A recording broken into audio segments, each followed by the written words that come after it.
So this topic I'm going to separate into two separate videos. It's going to be about mechanical energy. If you want to see them online, it's a portion of the notes, go to Monday, April 6th, and you can find them there. It'll deal with isolated, non-isolated mechanical systems. I'd recommend that you read the pages 178 to 183 from this Pearson textbook.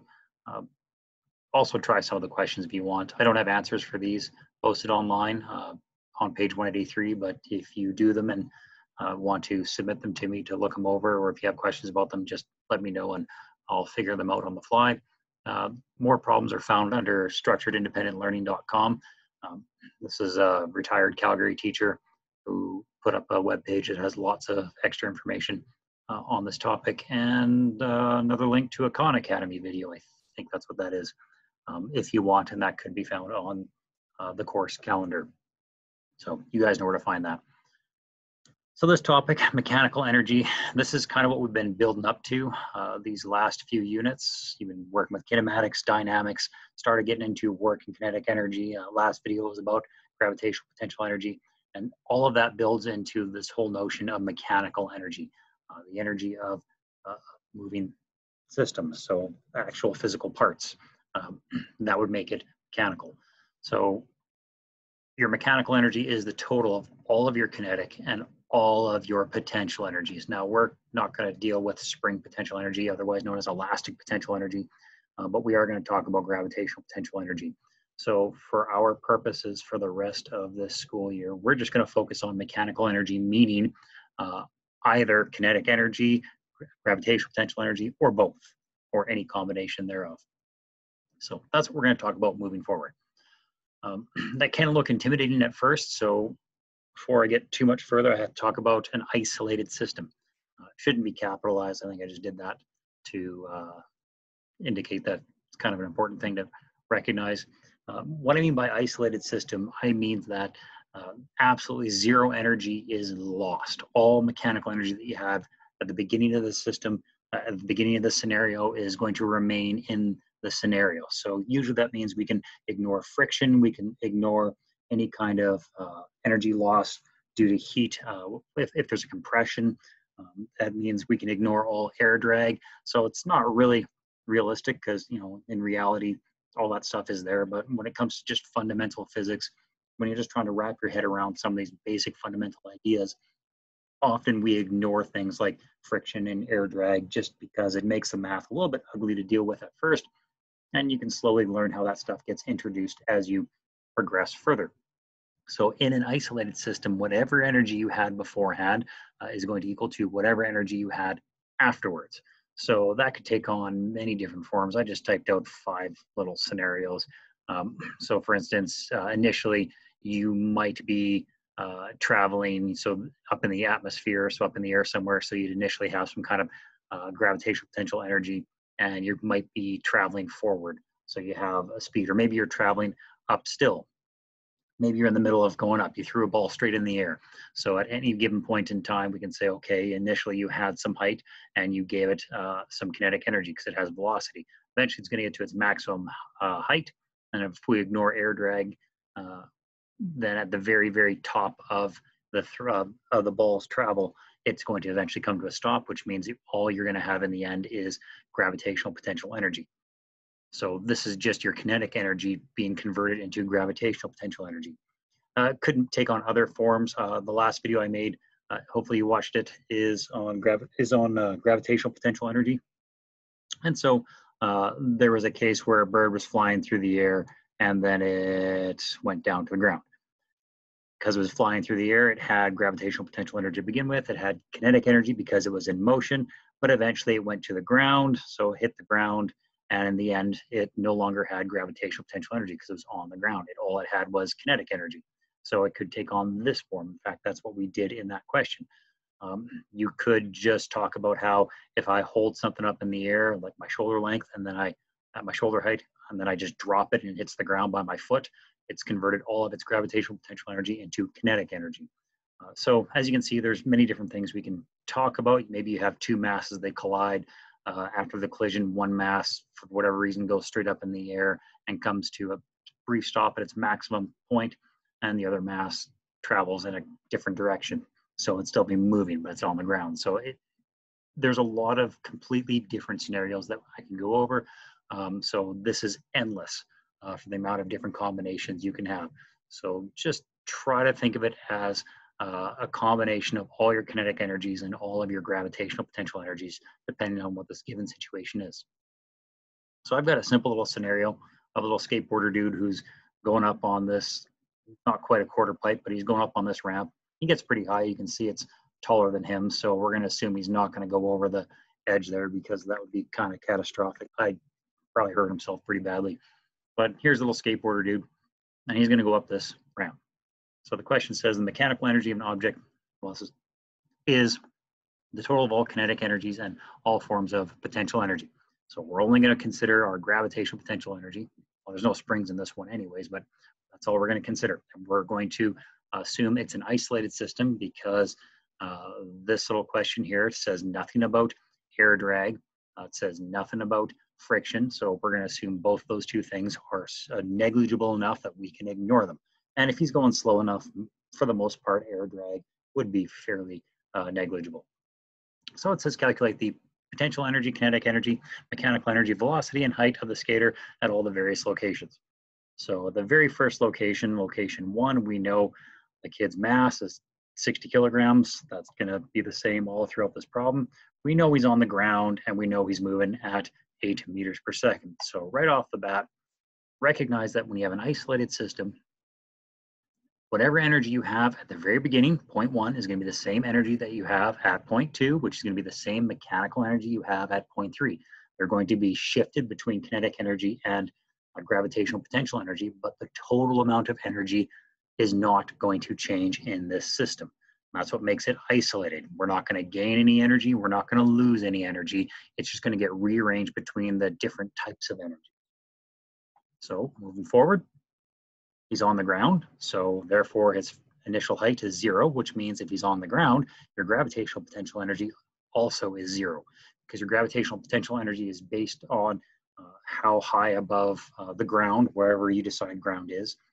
That will determine how much energy you have. If he's on the ground, he has no gravitational potential energy. So when I write it down in my mechanical energy equation, I will typically still put it in there and say that my mechanical energy at point 1 is going to be my kinetic energy, because again, he has motion, plus my gravitational potential energy, but I know that gravitational potential energy is 0.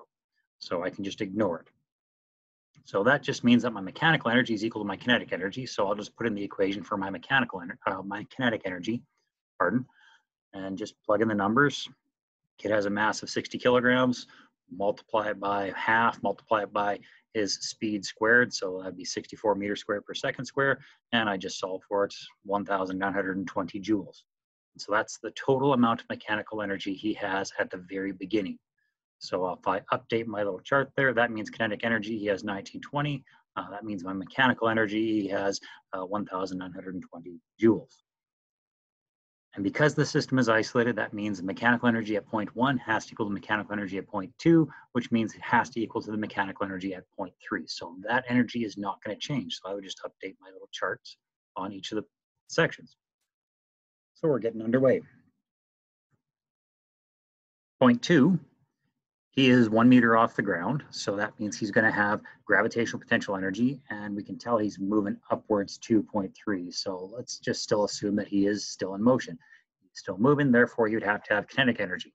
So that means if I add these two together, gravitational potential energy and kinetic energy, I should get a total of 1,920. So if I write that out in an equation, my mechanical energy at point 1 should be equal to my mechanical energy at point 2. And at point 2, it's this total of both my gravitational potential energy and kinetic energy. Moving forward, I'm just going to put in my 1920 to represent either my initial mechanical energy at point 1 or my mechanical energy at point 2. It doesn't matter, it's the same number. So I just know my mechanical energy is 1,920. I'll put the equations in for my gravitational potential energy and the equation for my kinetic energy. The diagram shows me that this kid is 1 meter off the ground. That's great. That's a nice, easy number to multiply with. So I'm going to hold off on putting in my kinetic energy values yet because I don't actually know how fast he's moving at 0.2. So let's solve for gravitational potential energy first, 60 kilograms times my gravitational field, so 9.81 meters per second square, or newtons per kilogram, that's the same thing. Kilograms will cancel out, multiplied by my 1 meter in height. So cancel off what needs to be canceled, and all I've done so far is just solve for my gravitational potential energy. So just shy of 600, I believe it was 588.6, rounded up is 589. I'm going to write down rounded values here. My calculator had the full value in there, and I usually keep that full value while I'm doing my work, but I'll round as I go in case you're curious why you might be slightly out at the end of whatever number I present. So we've gotten this far. We know what our gravitational potential energy is, so I can update that on my little chart here. And let's just move this 589 to the left-hand side by subtraction. And that means we have 1,331, nice little palindrome, as my kinetic energy, because I didn't quite solve for that yet. I don't actually know what my velocity is, so I might as well just leave it as is and solve for my kinetic energy. So once you know your gravitational potential energy and you know what your total mechanical energy is, you can just do a quick subtraction to find out your kinetic energy. I updated my chart right there, 1331 joules. So 589 joules plus 1331 joules should give me 1,920 joules. So that is my total for 0.2. From this point, we can solve for velocity, just bring the 1/2 60 kilograms over to the other side. So in other words, divide both sides by 30 kilograms, because that's what 1/2 60 is. And then once you do that, just take the square root of your speed, and you should get something around 6.66 something meters per second as your actual velocity at 0.2. And then, of course, we update the chart. So box in the answer. So he's going roughly almost 7 meters per second at 0.2.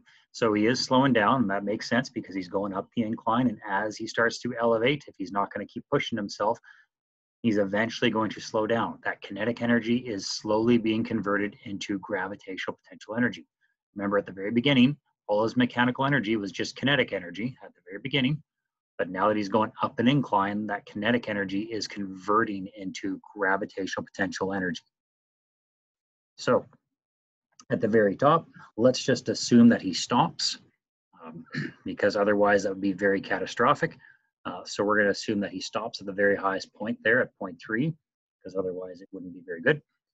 And we know at 0.3, if he comes to a stop at his highest point, then he no longer has velocity, so that's 0, which means his kinetic energy must therefore also be 0.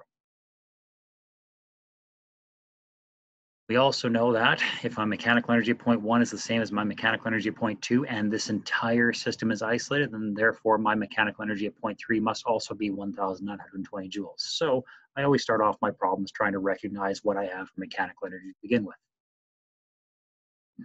And then I try to identify the types of energy involved. So types of energy involved here, well, he's above the ground, so he's got gravitational potential energy. I know that he's come to a rest. I still typically will put it in my equation, but I could just ignore that because I know he's not moving anywhere, so you could just call that 0. And really at 0.3, all he has for mechanical energy is gravitational potential energy. So once you get that, it's just a matter of solving, putting it in the equation. You know, the equation for gravitational potential energy is the mass times your gravitational field or acceleration of gravity, whatever you want to call that one, G, multiplied by height 3. And I don't know what height 3 is. I just know that it's whatever that is there. So obviously it should be higher than 1. When you're doing some of your problems, try to at least use some logic too. I know once in a while I make the odd little oopsie. At the very least, I know he's higher up, so my answer should be much bigger than 1. So moving forward, I'm going to now divide by my weight. That's what mg means. It's your weight. So if you divide by your mass times your acceleration of gravity, remember he's got a mass of 60 kilograms. 60 times 9.81 is going to be 6 times 9.81 is 58.86. So 60 times 9.81 should be 588.6, or 589 is what I put there. Divide that out, you should get a final height of just 3.3-ish meters. And that's how high above the ground he is, which is pretty high up, higher than the ceiling of the classroom, that's for sure. So he's pretty high up in the air on this ramp. Let me update your chart, and that's essentially how you show how the energy gets transformed from kinetic energy into gravitational potential energy, all by relating it to an isolated system for mechanical energy. Now, there's a whole bunch of problems like this in your little workbook, so do try to complete some of them. They can get challenging as there is no real set equation for you to follow. As you can kind of see, I've just been kind of making the equation up as I go. So try your best and email me any questions you might have. I'll stop this video here because it's probably long enough, and I'll make another video and put it on there for you to watch as well. All right, so thanks for watching, and learn lots.